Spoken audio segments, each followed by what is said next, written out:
Comment sommes-nous informés en France? Qui détient les médias? Qui contrôle l'information? Vincent Bolloré comme Bernard Arnault sont propriétaires de médias, mais ils ont cette capacité à soit être informés, soit intervenir sur des médias qu'ils ne possèdent pas. On a été extrêmement surpris d'entendre la voix de Bernard Arnault menacer directement un journaliste du service public qui faisait son travail. En France, et c'est totalement inédit, 9 industriels détiennent plus de 90% des médias privés. Et on va vous raconter quelles conséquences ça a sur l'info et le débat public. Il peut y avoir une alliance objective entre les intérêts de Cyril Hanouna, animateur-producteur, et les intérêts plus idéologiques de son patron, Vincent Bolloré, donc, qui veut installer une candidature et des thématiques d'extrême droite autour d'Éric Zemmour. Dans le dernier livre d'Éric Zemmour, il explique lui-même que c'est Vincent Bolloré qui l'a convaincu d'être tous les soirs en direct sur CNews. Éric Zemmour offre à Touche pas à mon poste ses plus beaux pics d'audience depuis la rentrée. Depuis la montée en puissance de la campagne présidentielle, il a énormément donné la parole à l'extrême droite et énormément donné la parole à Éric Zemmour. Cyril Hanouna et ses producteurs ont décidé de diffuser des vidéos exclusives d'un seul candidat, d'Éric Zemmour, qui était uniquement à l'attention de Touche pas à mon poste. Regardez, c'est une exclusivité pour Touche pas à mon poste, c'est parti.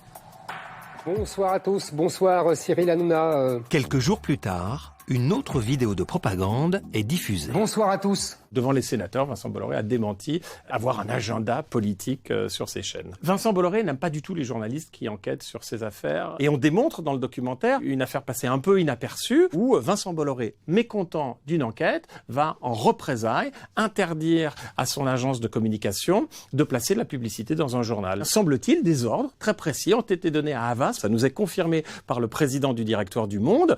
Et le chiffre est important. Globalement, il y a eu un manque à gagner de l'ordre de 5 millions d'euros par an, de 5 à 6 millions d'euros par an pendant 2 ans. Le Monde a continué à enquêter sur Vincent Bolloré par la suite, mais cela montre une puissance économique très importante. Ce qui est stupéfiant, c'est que Vincent Bolloré comme Bernard Arnault sont propriétaires de médias, mais ils ont cette capacité à soit être informés, soit intervenir sur des médias qu'ils ne possèdent pas, en l'occurrence sur le service public. Vincent Bolloré réussit à être informé avant sa diffusion d'un documentaire qui lui est consacré, et de son côté, Bernard Arnault et le groupe LVMH et les cadres de LVMH déploient un talent d'ingéniosité pour faire pression sur le journaliste qui consacre un portrait à Bernard Arnault. En enquêtant, c'est la seule fois où je me suis retrouvé confronté à des gens qui racontaient autant de mensonges à mon endroit. Et il a eu des menaces très importantes. On a été extrêmement surpris d'entendre la voix de Bernard Arnault, des plus grandes fortunes d'Europe, menacer directement un journaliste du service public qui faisait son travail. Non, mais c'est parce qu'on a des éléments. mais c'est complètement faux cette histoire. D'accord, j'espère pour vous. Non, mais jamais de la vie. Il faut souligner que France 2 a diffusé le documentaire sans en changer le contenu. Le pouvoir exécutif, le plus haut niveau de l'État, est capable de faire pression sur des journalistes. J'enquêtais sur la question des ventes d'armes, et notamment à un moment où il y avait une guerre au Yémen et où des armes françaises avaient été vendues à l'Arabie Saoudite et aux Émirats Arabes Unis et étaient utilisées dans la guerre au Yémen. Je récupère des documents confidentiels défense et je vais interroger la ministre Florence Parly, la ministre des Armées, qui ne répond pas vraiment à mes questions. Autour d'elle, on voit la panique par rapport à ce document. Et en fait, très très vite, on reçoit un mail du ministère des Armées nous demandant de restituer le document, nous expliquant qu'on a brisé le secret de la défense nationale et qu'on risque 5 ans de prison et 75 000 € d'amende. Mon sujet s'arrêtera là, sur décision du producteur. La pression de l'exécutif a-t-elle fonctionné?